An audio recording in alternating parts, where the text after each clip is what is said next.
Mistulang pista sa probinsya ng Masbate nang bisitahin ko ito. Kahit saan lumingon, puro cowboys ang aking nakikita sa taunang selebrasyon ng Rodeo Festival ng probinsya.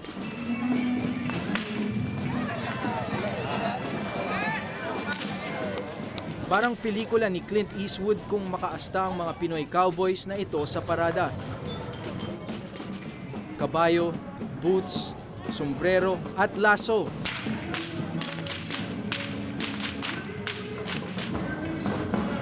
Ang pagsasama-sama ng 300 hanggang 500 kabayo dito sa Masbate ay ang opisyal na pagsisimula ng Rodeo Masbateño Festival.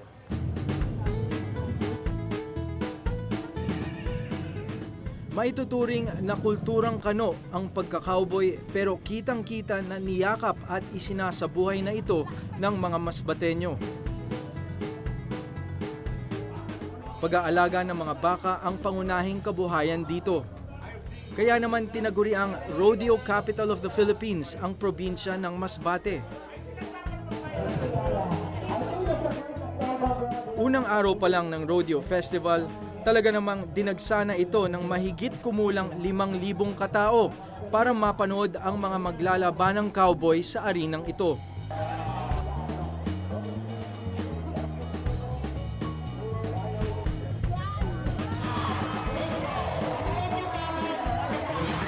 Nagsimula itong Rodeo Masbateño mga 1991-92 pero it was officially organized in 1994.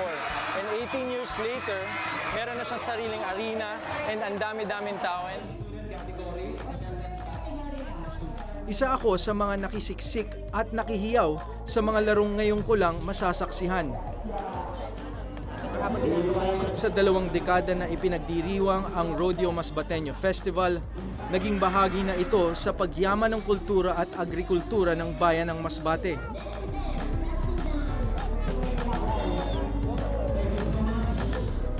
Makikita nyo sa likod ko ngayon mga cowboys na nanonood ng karambola. One of the games dito sa Rodeo Masbateño. Ito yung only time of the year na nagre-relax sila. Ito na yung parang pinaka-recreation nila at pahinga sa isang taon ng pagtatrabaho sa mga ranch. Hindi lang panonood ang maaring gawin. Dinudumog din ang selebrasyong ito ng mga cowboys mula Masbate at ilan pang karatig probinsya tulad ng Leyte at Cebu. Lahat sila ay handang makipagtagisan ng lakas sa mga baka na bahagi ng paligsahan.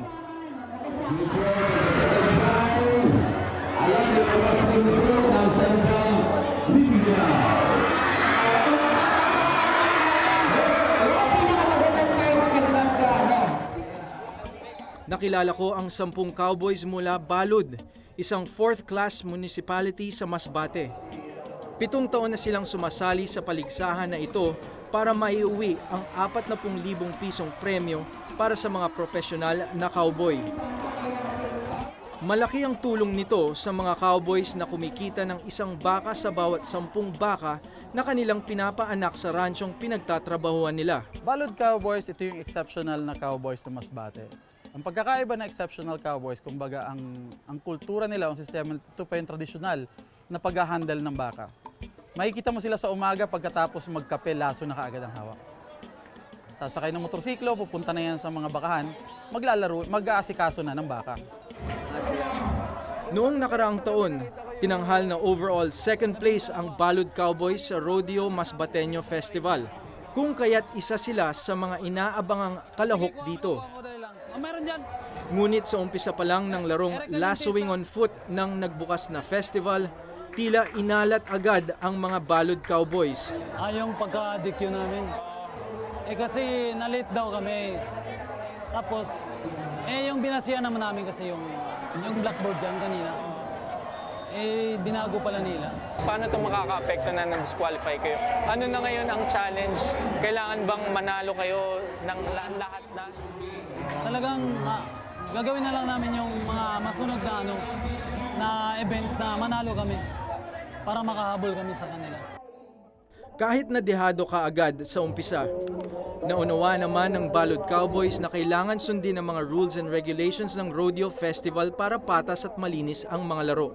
O yan, ito yung unang contestant pero binibigyan siyang penalty dahil hindi siya nakasuot ng proper uniform, which is the plaid polo tsaka leather shoes. Ang suot niya kanina, t-shirt tsaka rubber shoes, so bawal yan. So binibigyan siyang 20 seconds to get dressed in.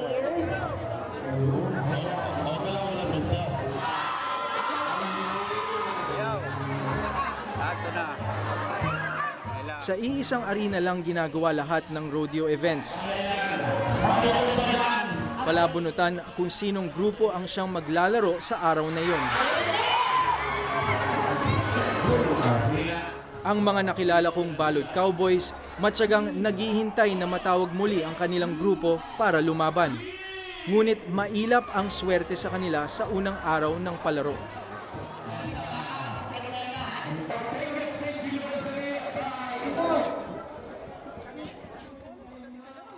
Singtin din ng sikat ng araw ang pagpupursige ng mga cowboy manalo sa rodeo festival.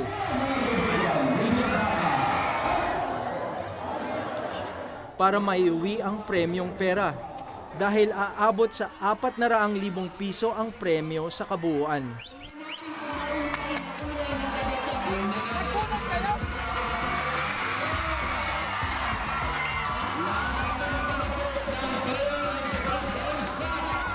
Ito nakikita niyo arena, ito yung structure na solely for rodeo.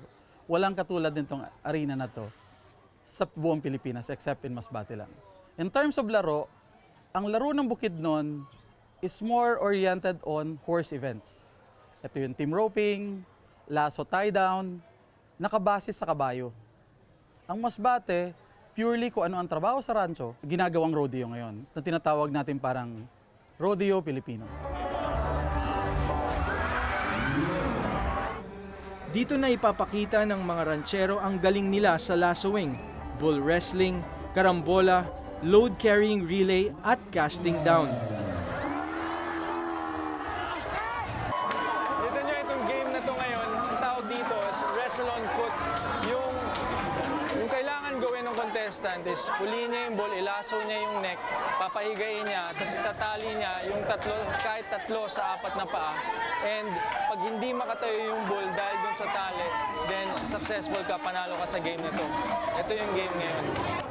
Kapag naging matagumpay ang isang player sa kanyang sinalian na laro, puntos ito para sa kanyang grupo. Bukas ang Rodeo Masbateño Festival sa lahat ng mga profesional na cowboy tulad ng mga galing ng Balud. Pero maging sa mga estudyanteng nasa larangan ng agrikultura ay maaaring sumali rito, lalaki man o babae.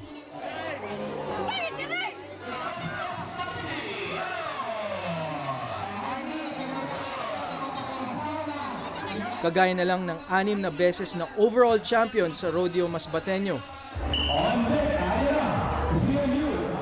Ang Xavier University Ateneo de Cagayan. Nagbalik sila ngayong taon para idepensa ang kanilang korona sa student category at muling ipamalas ang kanilang husay sa mga larong bull whipping, bull riding, karambola at lassoing. Ang Ex-Rodeo ay nag-start noong 2000. Pero ang mga founder nito ay naglalaro na noong 1998. Pero yung na-establish yung Ex-Rodeo last 2000 pa. Nanood naman ako ng larong Wrestle on Foot kung saan kailangang makipagbuno ng manlalaro sa baka na halos 500 kilo ang bigat. Kailangan niya itong itumba at itali.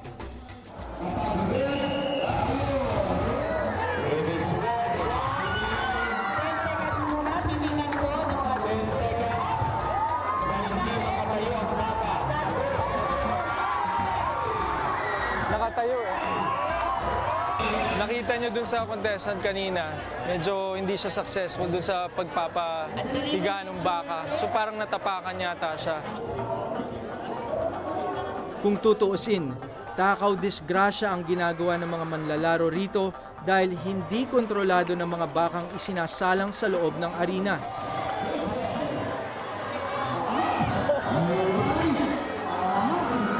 Kaya hindi magkamayaw ang sigawan at kantsawan dahil patok sa mga manonood ang kaba na dala ng bawat laro.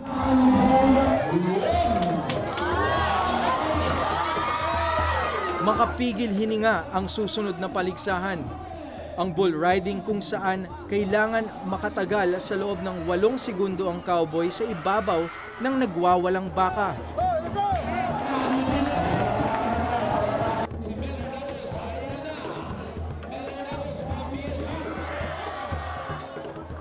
Exciting kasi manood ng ganyan eh. Tsaka first time ko makapanood ng ganyan. Dahil masaya rito. Kikita mo hindi mo pa nagkita. Kita mo mga baka malalaki. Yun lang. Nakaka-encourage sa mga turisan. Yung mga sa iba-iba na pumunta ng Masbate.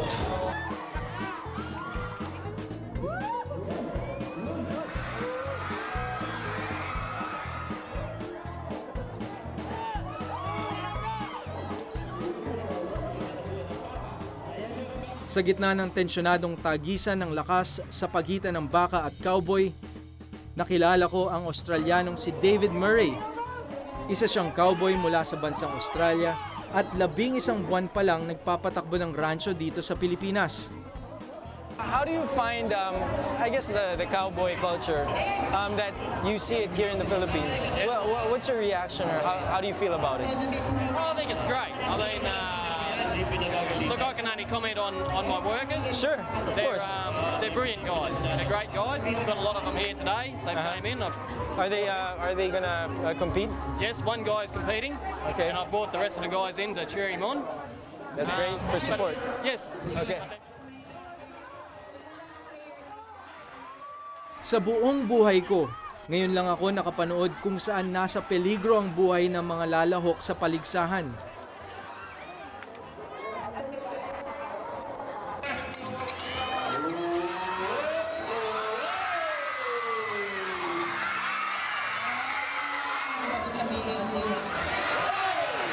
Ako man ay kinakabahan sa kalalabasan ng larong ito.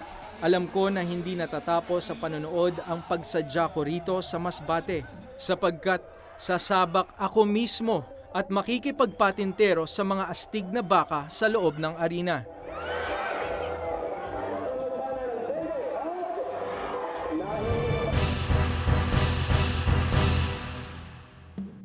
Okay. Ang basic is from front to back.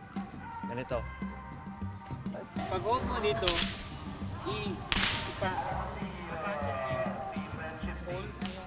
Oo, yung loop.